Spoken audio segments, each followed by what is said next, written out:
Hi, I'm Jennifer Carter, and thank you for joining me on a podcast for parents, teachers, and administrators.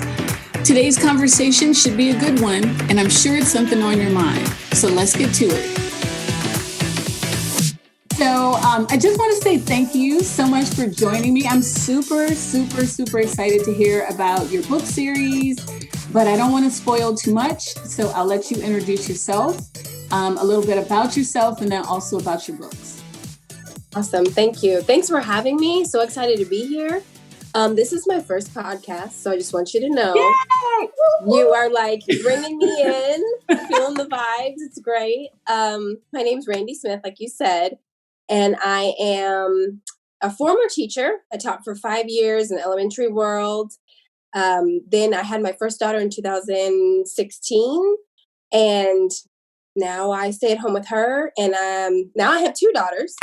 And I stay at home with both of them. We homeschool now. Before it was like the thing to do.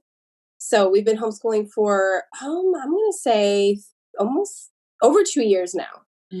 So we've been in it for a while. I have ideas for that later too. As far as right now, we have a good preschool thing going on. But as far as creating my own curriculum in the future, because I'm just not finding what I want in the things that I'm searching for. But yes, outside of being a mom, I'm also a wife of 6 years now. I met my husband in college. And of course, if you've seen any of our social media, you know that we have our first child, which is our Great Dane. He's 6 now. His name is Tux, and he is 175 pounds of love. We are now in Charlotte, North Carolina. We've been here for almost 2 years, or a little bit over 2 years actually now. But we're originally from the Nashville area. We are enjoying being in Charlotte and hope to stay here for a little while. But so about my book series, so the first one is out now. It's called Logan Loses Her Cool. And it's just a book that I wrote based off of my life and my daughter's lives, and, you know, the relationship they have with our dog, who is, of course, you know, everybody sees Great Danes and they go to the other side of the road because they're so big. But if they really knew, you know, they have a big bark, but a small bite. Like, they're just the sweetest. And so, of course, their relationship is everything. They lay on him. They try to sit on him. They try to climb on him. He is literally their horse. And, you know, so, of course, when I was thinking about the characters, I had the characters before I had the story. I'm like, I have to put this book out of a child who looks like my children with a dog that I feel like I never see, you know, represented. I mean, you don't really see Great Danes in books often. And I just feel like they are a breed to know. They are the cool guys. They're just great dogs, family dogs in general. So just the idea of writing my own book came about.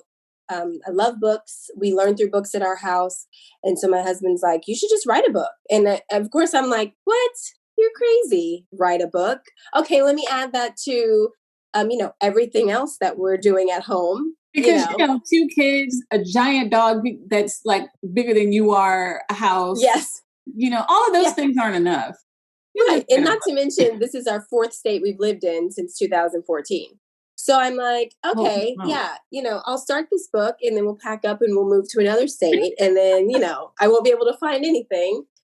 But no, it worked out well. I mean, I started it over a year ago and it kind of just sat there.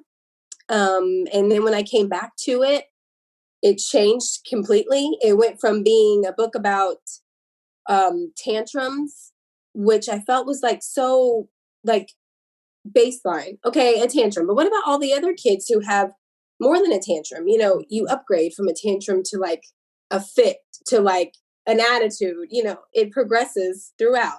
So I'm like, so I need to make a book for kids who still have this problem with tips and things that can help them. So this is the first book in my self-help series. And I kind of just want to clarify what that means, because I feel like I've had people who have really loved it and have reached out and they're like, oh, this is great. And I've had people who are like, I'm using this as a conversation piece. So I just want to share kind of my idea behind the self-help series. So I made it to where it's a good visual. My 2-year-old can walk through it and she knows what to do. But my 4-year-old can read through it and she knows what to do, which means it's for all levels and you can kind of use it how you want to. I don't want you to like give the book to your kid and like send them off and it's like, okay, you go figure it out. It's a self-help book. It's supposed to be, let's talk through it together. But if you need to go back to it, you have that resource. You have the pictures, you have the visual, you have the words that you can kind of go through and walk through on your own. But I definitely want it to be a conversation starter in homes because I feel the way it kind of starts out is she's getting in trouble for her fit. And then it goes to how she can work through it later by herself. And I put some tips in the back for parents and for teachers because it's like we instantly go to our kids fall on the floor, we're upset. You know, we're embarrassed, we're upset, they're in trouble, then they're more upset because they're in trouble. So it's not just a tool for the kids, but it's also a tool for parents and for teachers in ways they can use it in their classroom and tips that we could just bring these things to the kids and help them through these times. So definitely self-help, definitely kid-driven, but I want it to be a conversation piece in the home as well. I want it to be something that parents and kids can talk about and kind of work through together. Well, what I really like is that when we think of self-help books, we think about adults. Yeah. But if you think about very well-written children's books, they're teaching your children something that they can use. So the Giving Tree talks about giving, but it also, I always look at the Giving Tree talking about taking and knowing where the boundary is, you know, when you're asking for things, learning different ideas about what they can do and how they can exist in the world, because those books are a way for them to see themselves back. Right. And I like the idea of being able to give something to a little person, having them look at the pictures and then evaluating what they're seeing also. Yeah. So how would you, let's walk through for like a 2-year-old who's looking at pictures. And like you said, it's a conversation starter. Let's talk through how a 2-year-old might engage with the book with mom, dad, or, you know, caregiver. What would that look like? So it's kind of like an intro in the beginning. We're just kind of learning who the characters are for a second. They're throwing words back and forth. And then it kind of gets to Lucky, which is the dog. He's the one who she's always going to learn from. These lessons are going to come from him, which I feel like if my dog could talk, he would be the one like, okay, guys, I've been around here for a little while. I can help you through this. I know what to do, what to expect. So I kind of wrote it from the point where he's the helper. He's the one who's going to bring her through. But so he starts with the tips, and the tips are very short. I mean, they're not anything crazy and elaborate because, like I said, I wanted the kids to be able to walk through it. My 2-year-old, she's able to go through and look at the pictures and point at them and do the action. So there's always an action to it. So she knows if she needs to take a break, she knows she has options. She knows she can go read. She knows what she can do. If she needs to just take a second and breathe, she knows how to do it. And there's visuals in the book that kind of walk them through that. And it even goes down to if we need to write our feelings out. I don't always like to talk as soon as I'm ready. And, you know, as soon as I get into a confrontation with someone or something goes wrong for me, I need a little bit of time. So it goes to writing down how you feel. So later when you're more cooled off, you can share it. But if you can't write yet, drawing how you feel. You know, so there's just different levels to it. And like I said, my 2-year-old, she goes through it and she's walking through the steps. She knows what to do. And my 4-year-old can actually read it. So she's excited about that. You know, a book that mommy wrote that I can read and then I can act it out. So that was kind of fun. That was a big eye opener for me when they were able. Then when they got the book in their hand and they loved it before they even knew it was mine. So as I'm going through this process, I'm doing it when they're napping or they're sleeping. I'm not ready to like share it with them yet because, you know, it's kind of always that, is it going to get done? Is it going to look good? You know, am I going to want to share it with the world or with anyone? So it wasn't until it was in my hand that I gave it to them and they were kind of like, oh my, mommy wrote a book. And so it was really fun. So I feel like it's a great tool for the kids, like I said, by themselves, but it's also a great talking point for families to go through and just be able to point at pictures and see what they're doing. It is and very simple. Yeah. Well, what's also striking about it to me is imagine the language that you're building. I had a conversation with two folks from a podcast called What the World Needs Now. And it's about social and emotional development. And Josh and Tom are the hosts of it. And one of the things that they talk about is getting kids to be able to articulate. My experience, I started teaching in 94, which is a long time ago, I know. And everyone's like, oh my God, and then they always tell me how old they were in 94, or they weren't born, but I digress. I was born, so by the way. But I have seen disappointment, frustration, confusion, anxiety, fear, humiliation, sadness, but it looks like anger.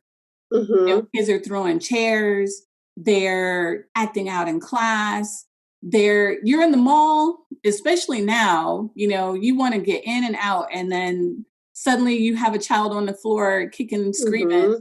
It could be tiredness, but giving them the words to actually say that, like, no, I'm really tired, or I'm really frustrated. You can kind of apply the right tool, because sadness needs a different tool than tiredness. Right. And humiliation needs a different tool than confusion. And the sooner that they're able to practice that language and articulate their more authentic feeling, the better it is for their social and emotional development. And the better it is for you as a parent, so that you can really be supportive in what it is they need. Right. When kids have those fits, you're kind of like grasping at straws, like, what is wrong with you? Why don't you cut it out? Exactly.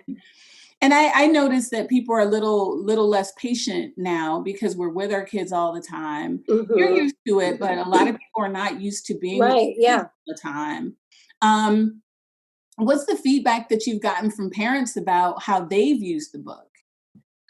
So it's funny you ask that. I just had a friend text me yesterday. She sent her son to timeout, and he came out of timeout with the book in his hand. He's almost 3. So he was able to understand that, okay, I just went in timeout for whatever the reason is, and I'm coming out with my tool to kind of talk through with you now. Like, what could I have done? What should I have done? So I've been getting really great feedback. I have a handful of teachers who are like ready for book 2. They're just excited to have something. First of all, it's self-published. So, I feel like there's a stigma behind self-published. There's a ton of great self-published books out there, but I don't think people lean towards them as much, because they're not what's on the shelf at Target, and they're not what's being sold on Walmart.com. So it's kind of like, is it going to be quality? Is it going to have what I need? And I think everybody's just been kind of blown away at, I made sure quality was there. I don't want to send you a book that is going to fall apart in a day. And then B, it's got content. It comes from a parent who understands what other parents are going through, and it comes from a teacher who understands what teachers are going through. And not only is it a good tool for the kids, but then there's a whole page of resources in the back, extra things that could be done with the parents' help. Or if the parents give them these tools, then they're in their toolbox and then they're done, kind of thing, so they can always go back to them depending on what age they're at. And when you mention the wording, the different emotions that they should understand what they are, we have a list in the back called Logan's List. And it's actually the basic emotion words like sad, happy, angry, with other words underneath. Okay, so you might be sad, but you could be disappointed. You can be upset. You can be all these other things. It's not just sad. And sad is an umbrella. There's levels to being sad. So in the back of the book, there's Logan's List. So then teachers can start pulling out these words with kids. Like, okay, you say you're happy.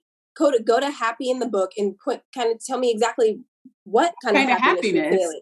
Right. Because it's just such an umbrella. And I felt like that was something that needed to be done, especially with adding writing prompts to it. As slowly I'm adding resources onto the website, printables for the teachers that they can like pull off and do writing prompts. I know how important writing is in school. So we go from drawing out how we feel all the way up to writing and referring back to the book and, the text and different things that I know teachers always love to do. So I just feel like it was I feel like it's, of course I'm biased, but I feel like it's a great tool. And I've been getting great feedback from everyone who's reached out to me about it. Hey there. If you've gotten this far into the episode, chances are that you really like what you're listening. I'm going to ask you to press pause and share this particular episode with 5 people that you think would really enjoy listening to it. I'm also going to ask that you subscribe to our podcast so that you don't miss an episode. Thank you so much for listening, and now let's get back to the conversation.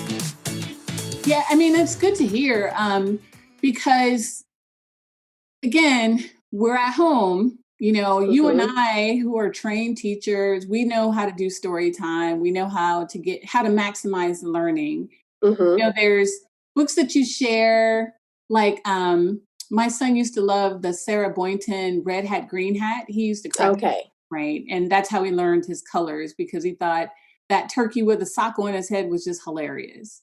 But then there's other books that you may want to read to get more out of it, you know, something that you want to lengthen the conversation or build on the conversation. And having a set of resources that people can pull out, I think, is very helpful, because it's hard, especially as people are at home, to really know exactly what kids are learning. You know what I mean? And you were talking about self-publishing. I created our curriculum for the preschools. It's called Meaningful Assessment Ready Experiences for Pre-K.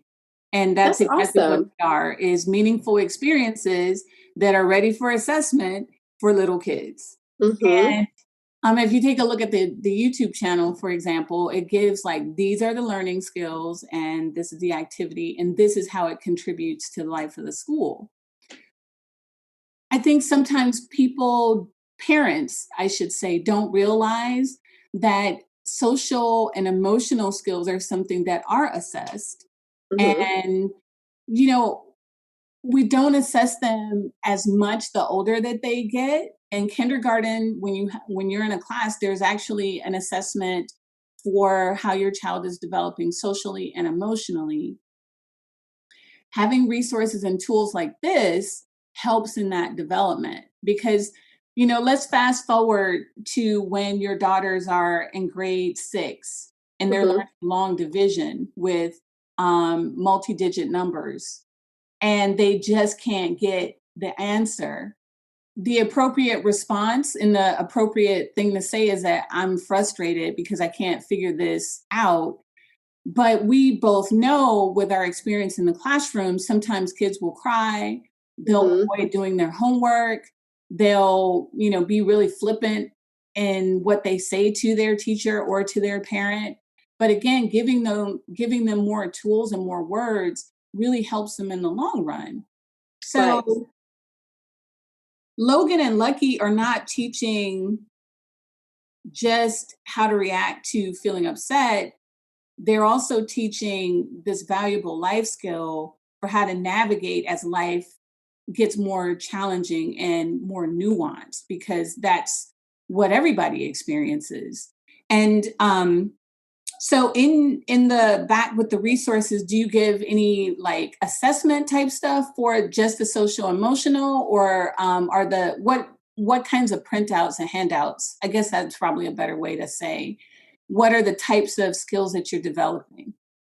So as of right now, I have a writing prompt up, or a drawing prompt up, that kind of goes with the story, to kind of have them think back to a time that they felt like Logan does in the story. And then they, you know, depending on their level, they're going to draw it out, and then they can easily talk through with an adult.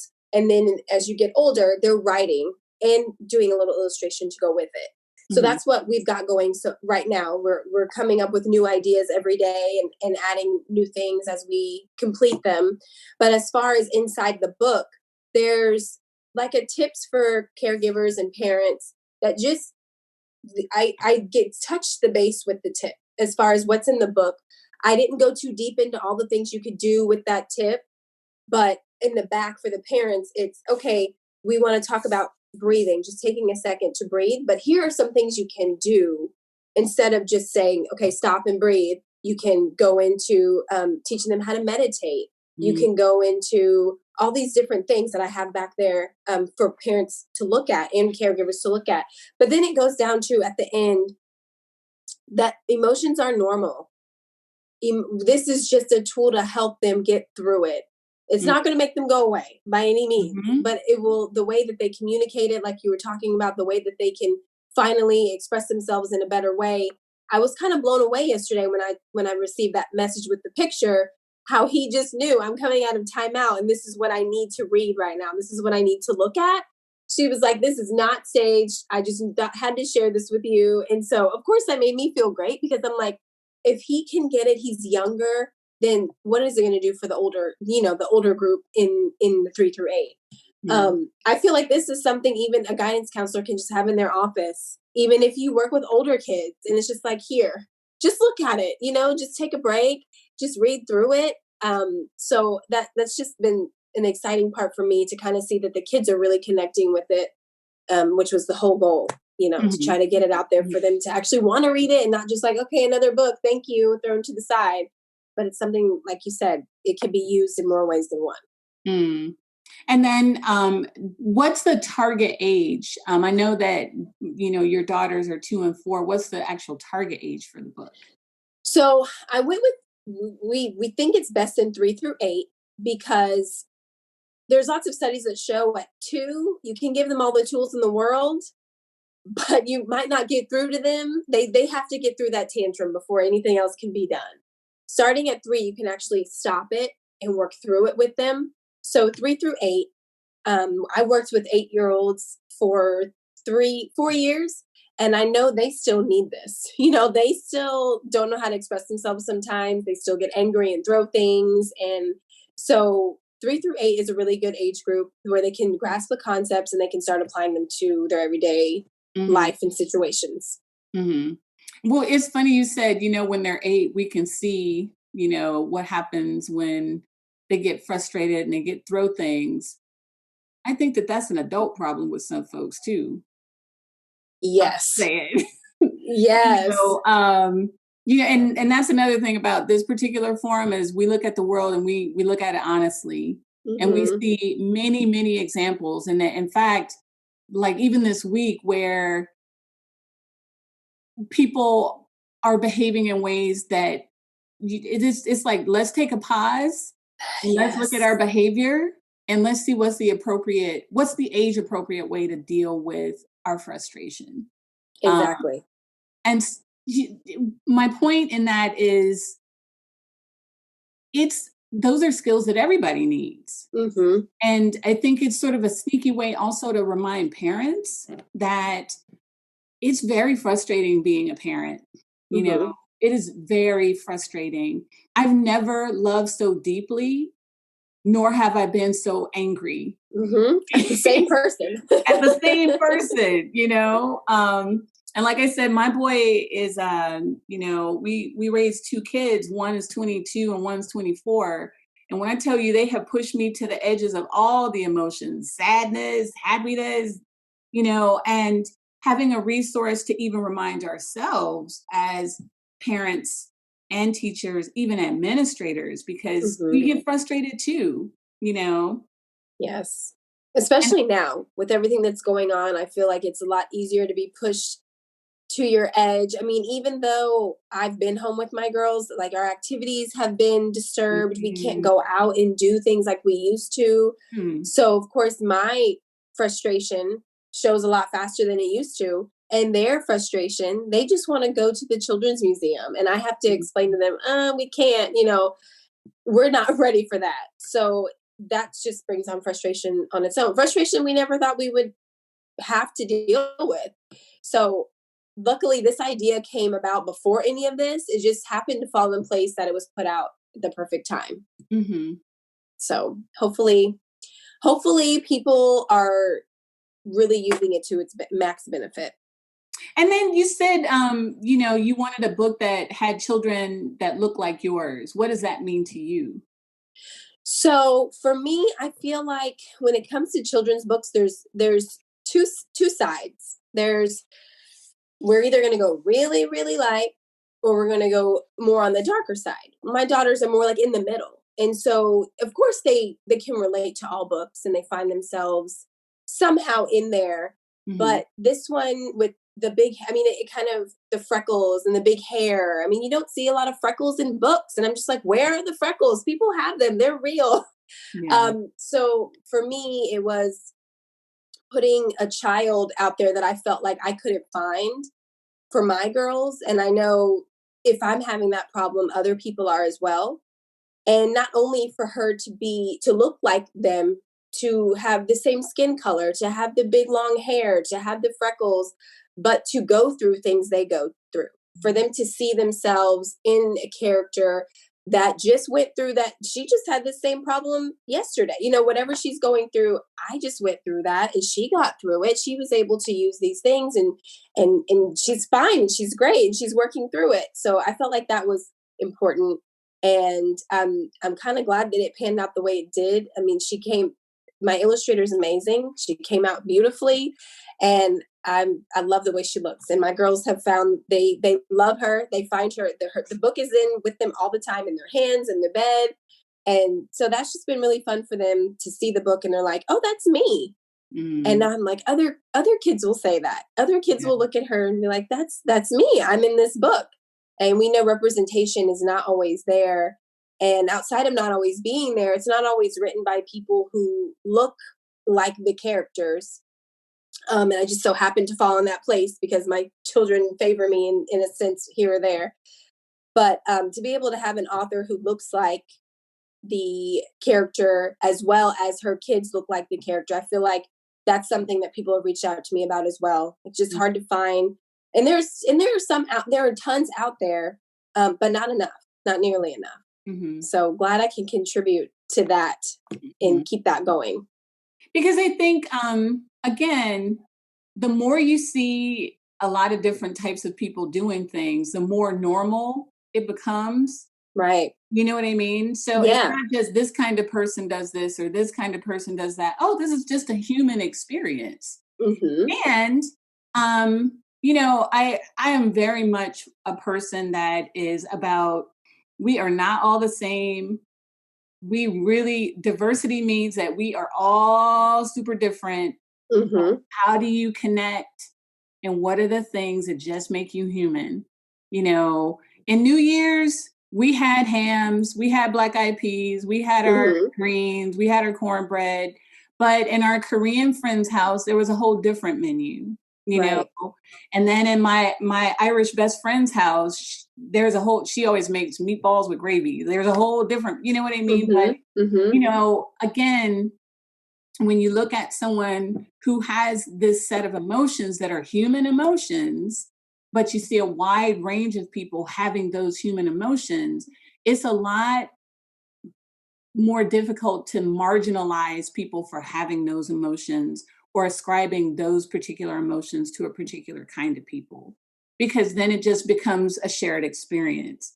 And I really, I think that was one of the things that when I saw your book that caught my eye, again, thinking about how does this represent just that inclusivity to show that emotions are human. Everybody has the same set. We all have tear ducts. You know, we have the same, we're built with the same base equipment. And then we just have like, you know, different models of that. Yeah. I think that's super important, especially with younger kids. Because as you know, the older they get, the more boxed everything becomes, you know. And the harder it is to kind of filter these ideas into their heads because they've already come up with their own idea of what it's like to express emotions, or have had people in their ear telling them how they should feel. And so if we give them these tools early, then we won't have to worry about hopefully them straying too far from actually being able to express themselves later down the line, whether it be with peer pressure, school, getting a job, interview. You know, you want to be able to speak up and you want to be able to, you know, express yourself the best you can. So the earlier we do this, I feel like the better, we started as soon as we could. I know the Tantrums will keep going at 2 and they won't stop as soon as I ask her to get up. But if I show her continuously things she can do instead, it'll be an easier transition once she can control those emotions. Mm-hmm. So where can people find the book? So right now it's on my website, loganandlucky.com. And there's all different types of options there. You can get it signed. You can get a regular hard copy. If you're international, we have an international option. If you don't have children, we have a give a book option to where we donate it to a local organization. So I'm still in the process of finding the one that fits us the way that I want it to fit us. I want to be able to go back and continuously give instead of having a small group that stays and I can't keep going back. So we're still in the works of looking for that organization, but we already have some books set aside ready to give once we do find them. So we're pretty excited for that as well. So like on the website, we've got from I just want the book all the way to, we've got an ebook option, bundle package kind of deal. And then we got all the way to, I'm done with kids, but I want to share this with someone. Excellent. I'm kind of happy to have that. Yeah. Do you have another book brewing or on the back burner? So we do. We have another one in the works, luckily, because I've received a lot of messages like, when is number 2 coming? And I'm glad I have an answer. That's why I said your book series, because I don't know why. I think I read somewhere, maybe in your social media, and it alluded to like another book. Yes. So another one is being worked on. It's written. Illustrations have been started. So we're excited. We'll have some teasers and some spoilers coming up, but the plan is definitely at the beginning of this year to share the cover. So we're excited for that. For the next one. So I think it'll be good. I think everybody will really need this one in their library as well. Okay. Do you want to tell us not what it's about, but like you said, this one focuses a little bit on Tantrums. Do you want to share what the next one focuses on a little bit? So I'll share a little. The next one focuses on more of the financial responsibility. So that's all I'll share. Man. So I'm going to tell you a really quick, hilarious story about my son. We were in the mall. He was little. He was like 6. And we used to give him money because that's how I got good at math. My dad introduced me to this magical thing called interest when I was 8, and I was in love. Oh, nice. Yeah, yeah. What? Numbers can do that. What? So we started giving Ian, my son, allowance pretty early on. And he saw one of those dancing worms at the mall. Oh. And he said, I want to buy that. And I was like, I don't know if that's a wise decision. You only have $5 and it's like it's $4.50 or whatever it was. It's pretty much all your money. He's like, no, I have to have it. Bought it. Of course, it didn't dance. And he was like, I'm never going to waste my money like that again. Oh, hey, lesson learned. 6 years old. And that lesson, the sting of having no money, stayed with him for the rest of his life. So I am all the way here for learning lessons about being responsible early on. Yes, for sure. It's needed. Very, very, very needed. So I just want to say thank you so much for joining me and hopping on. No problem. Thanks for having me. Yes, and this was like, I feel podcast ready now. I feel like you really got me there, and I appreciate you for that. Excellent. Glad to help. So that's our conversation for today. I hope you found some information that was interesting or a perspective that you hadn't thought of. If you like what you heard, or even if you have some feedback, put a comment in our comment section. Be sure to like our page and make sure that you subscribe so that you can hear when the next video comes out. Thanks so much again for joining us.